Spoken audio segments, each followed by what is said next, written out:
Chicago. Now we are going to Shoreline Sightseeing. బోట్లో వెళ్ళి మొత్తం బిల్డింగ్ అంతా చూస్తామన్నమాట. డిఫరెంట్గా ఉంటుంది. ఇక్కడ చూడండి ఎంతమంది విజిటర్స్ ఉన్నారు.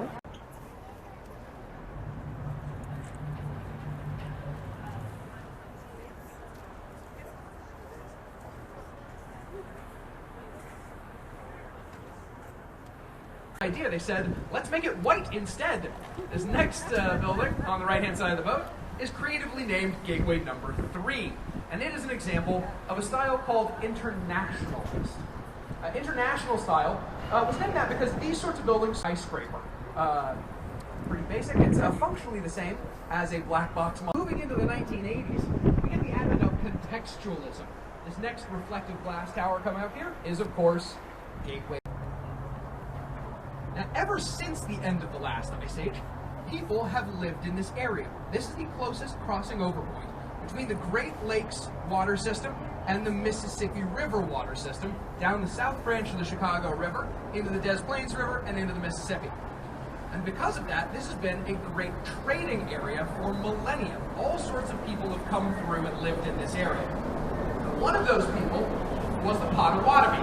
The Potawatomi were the people whose name we get Chicago from today. The name Chicago is actually an anglicization of a French word, Chicago.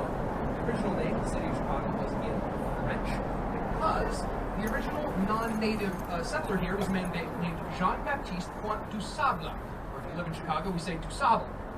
He was a Haitian man, and he built a trading post across from Fort Dearborn, which was the military installation here at the time. He would have said Chicago. Now that in and of itself is also a mispronunciation of an indigenous word, which I will now probably also mispronounce, but it is something like Shikagawa. Now Shikagawa roughly translates to stinky onions because of the water garlic that grew along the shores of Lake Michigan.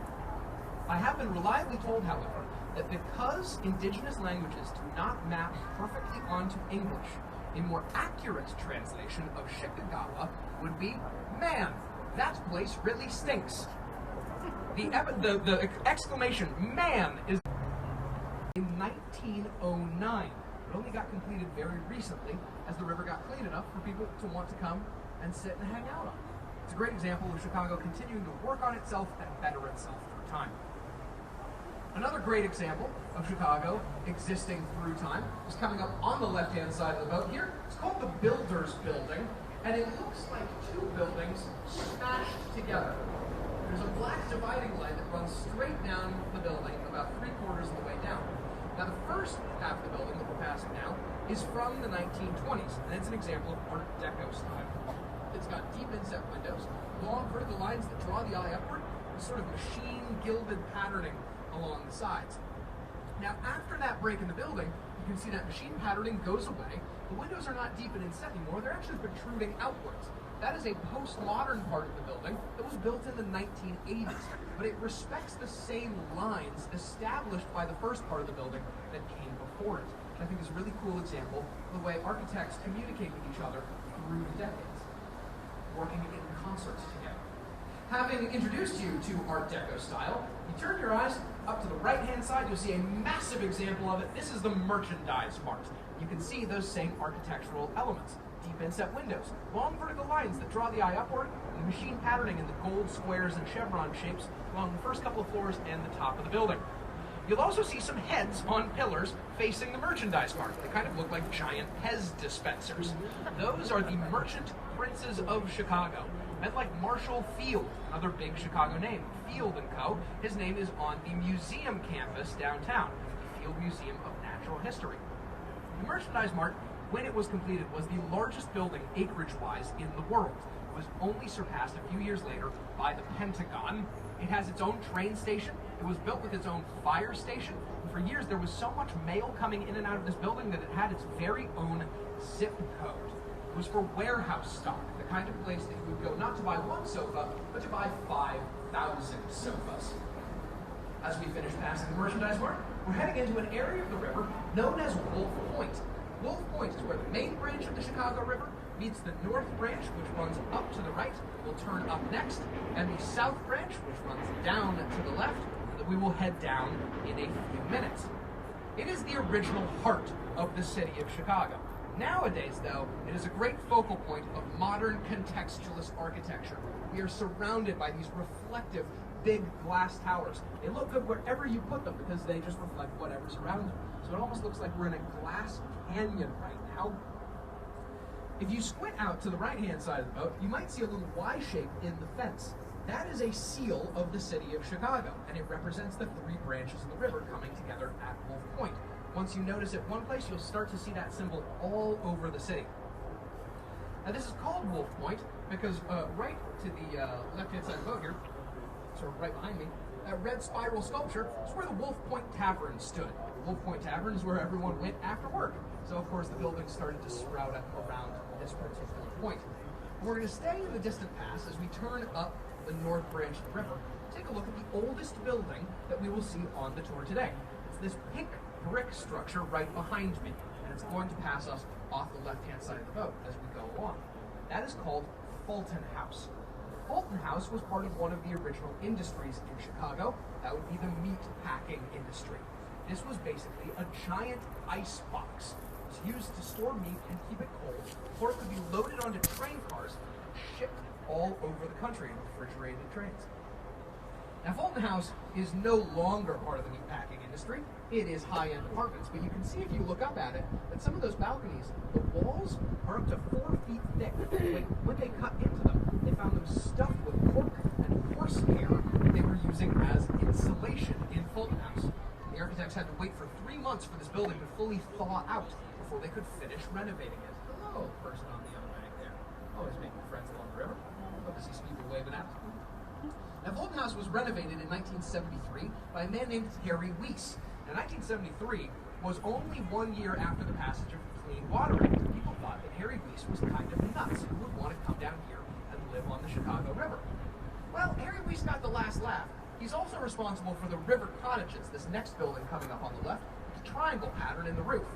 These don't sell very often because once people are living in there, they like to stay there. But the most recent one to sell went for $2.2 million. People really love living down here on the Chicago River. Harry Weiss loved a nautical theme. The triangles in the roof are meant to evoke the sails on a tall-masted ship.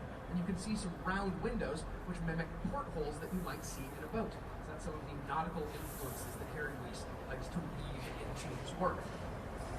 Coming underneath the Kinzie Street Bridge, you can see another example of Chicago's changing attitude to the river over time. Off to the right-hand side of the boat is the East Bank Club. That's an athletic club built in 1980.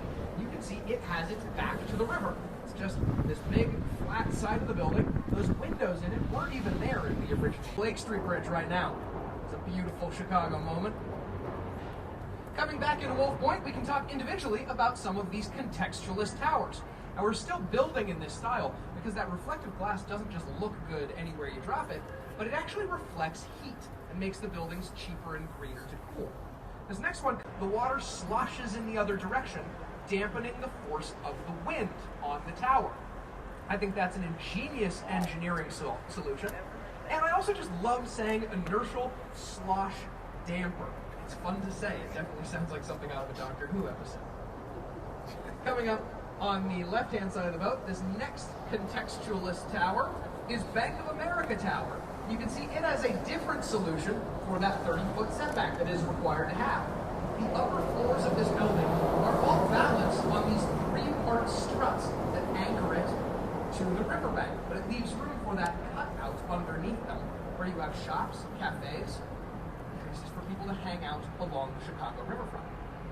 Bank of America Tower was completed in November 2020, and it is also interesting for being one of the few skyscrapers in downtown Chicago that has no residential space in it.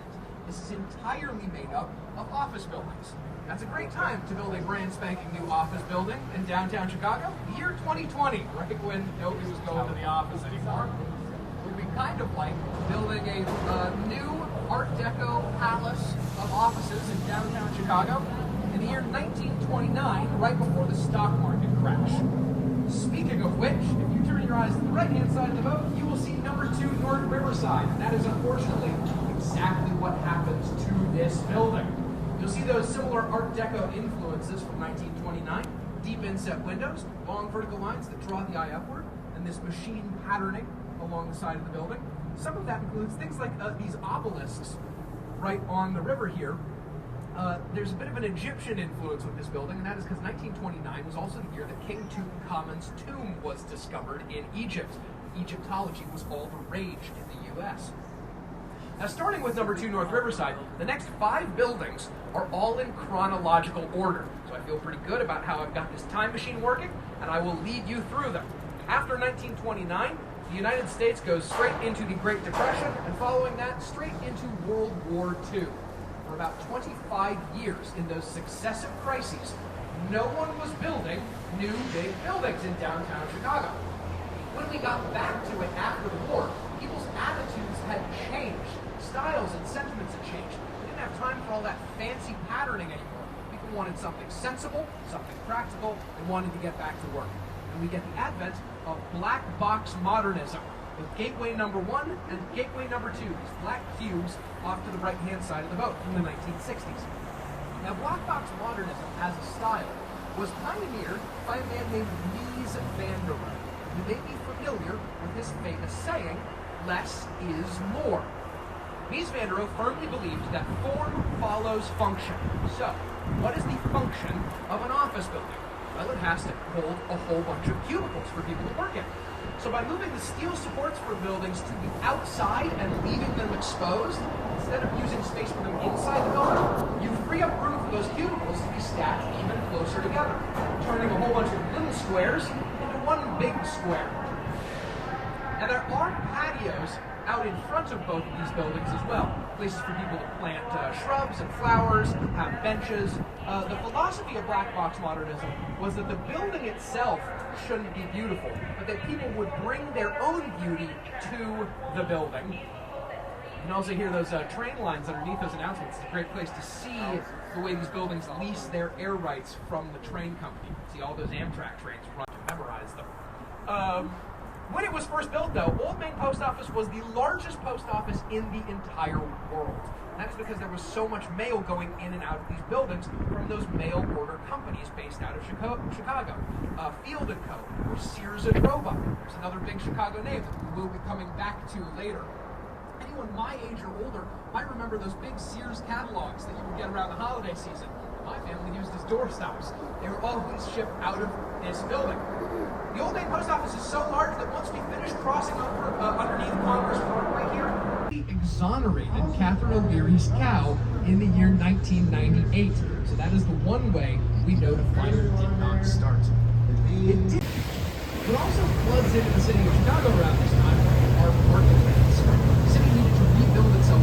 Also, the Super made its debut at the 1893 World's Fair. We're probably all wearing a version of it today. At the top of the Sears Tower, you can actually see the water in the toilets sloshing back and forth, like tiny little inertial slosh dampers. Now, the name change requires some explanation. When you name a massive skyscraper like this, you don't actually buy the naming rights. The elevators that go up to the skydeck are some of the fastest in the world. As you ascend them, you're actually moving away from the Earth's surface so quickly that you would feel increased G-force on your body. You weigh 1.2 Gs going up those elevators heading up to the Chicago skydeck. And if you try that, there's a fun science experiment you can do. As you're going up, if you section of this building to expand LaSalle Street. And after doing that, the facade of the Murdoch Center was adjusted so that it still looks symmetrical. You might never notice that there's one whole section of that building missing, unless, of course, some schmuck on a boat with a microphone told you about it. Reliable, like it was going to be there when you needed it to be. So brutalism uses a lot of exposed building materials like concrete. A lot of government buildings from this time period were built in this style. They're just supposed to look reliable and like they'll be around for a long time. Contrast that with one of the most beautiful ornate buildings on the river. It's lit up beautifully in the sun right now. It's got that bowl top, gorgeous green stone. That is the carbide and carbon building. It looks like a champagne bottle, which is kind of funny because it was built during Prohibition. You couldn't get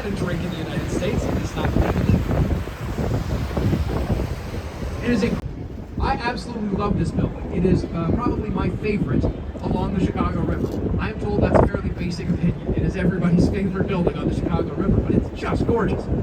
I used to work in an office building. My favorite architectural features on it, it's also every favorite 9-year-olds to say, those are flying buttresses. And those are those arches that cascade off the top of the tower down the side. Now, on an actual old French Gothic cathedral, those flying buttresses would buttress the weight of the building, helping it stand up. Now, you've got modern steel supports inside the Tribune Tower, so those flying buttresses are more artistic in nature, but they do make the entire building look like Rouen Cathedral in France, which it is designed after. There are actually some great paintings of Rouen Cathedral in the Art Institute. If you get a chance to head down there later on, definitely recommend checking those out. The Tribune Tower is no longer the home of that tallest one in the east-west direction of the wind, which is the prevailing wind in Chicago. As they were building it, though, they found they were still getting too much movement up top. So they instituted probably the most direct way of combating wind drift. That is called the center of that building. Now, while that is the most direct way of taking the force of wind off of a building, it is also the most expensive. That means there are now 2 whole floors of real estate in the St. Regis that they can no longer sell. And that's really incredible. It changes color in the light, but I've begun talking so much about it on this tour that my phone, which is always listening. Actually, former President George H.W. Bush got his pilot's wings training at Navy Pier. And on a clear day, if you head out onto the lake, there's a whole bunch of plane wrecks that you can see underneath the water if the water is gentle, but the boat can jostle around. The crew will let you know when it is safe to stand up again. They'll get the ramps down, and then I'll be the first one off the boat, standing at the top of the ramp, ready to hopefully answer any questions that you might have, and maybe hear how we're doing as well. I've got this comment cards with QR codes on them that you can scan and leave us a review if you'd like. It's a family-operated company since 1939. I'd love to hear how I'm doing as well. This is the end of my second week doing this job. I'm having a blast so far, but if you've got notes, I'd love to hear them. So guys చూసారు కదా షోర్లైన్ sight seeing ఎలా ఉందో. మొత్తం buildings అన్ని cover చేశారనమాట. ఇక్కడ guider ఉన్నారు, ఆయన మొత్తం చెప్పారని ఎక్స్ప్లెయిన్ చేశారు. బిల్డింగ్ కన్స్ట్రక్షన్ గురించి, బిల్డింగ్స్లో వాడిన మెటీరియల్ గురించి మొత్తం కూడా చెప్పారు. So it looks amazing. Hope you like enjoy watching this video. If you like my video, please hit like, share and subscribe. Thank you so much. Love you all.